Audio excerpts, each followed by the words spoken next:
ورحمة الله وبركاته. حبايبنا كل سنة وانتم طيبين ورمضان كريم وبعود الأيام. الناس اللي بتسأل على محتويات الشنطة ام 150 جنيه، محتويات الشنطة يا جماعة زي ما انتم شايفين كده اهي، بسم الله ما شاء الله. اهو معاكي كيلو مكرونة انواع، 2 صلصة، 1 شاي، 2 ملح، ازازة زيت، ازازة خل، كيس فول، كيس فاصوليا، كيس عدس، كيلو بلح، العصير نور الصباح اللي هو الكبير ده. بسم الله ما شاء الله. محتوى الشنطة اهو يا جماعة، مش كلام. الناس اللي اخدت تقدر تقول على الطلبية لما اخدوها عاملة ايه معاهم. ربنا يجعله في ميزان حسناتنا وحسناتكم يا رب. طبعا زي ما انتم شايفين كده ما شاء الله كميات. لو عاوز 1000 شنطة موجود اهو.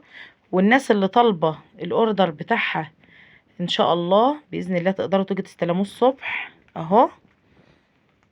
دي محتويات الشنطة ب 150 جنيه يا جماعة اهي. شايفين البلح؟ اصلا الكيلو البلح مش عايزة اقول لكم ما شاء الله يعني بألف هنا، ملوش لازمة الكلام. الحاجة هي بتتحدث عن نفسها ان ما شاء الله ولا حول ولا قوة الا بالله.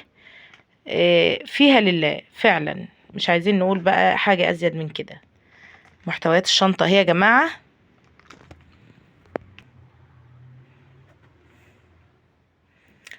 انا عبيت الطلبية اللي هي هتمشي الصبح، فقلت ايه اوريها لكم كده قبل ما تمشي اهي.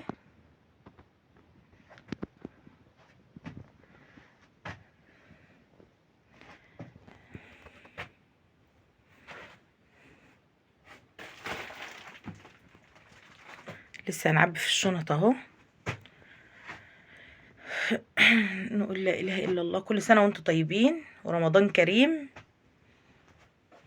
الشنطه ب 150 جنيه.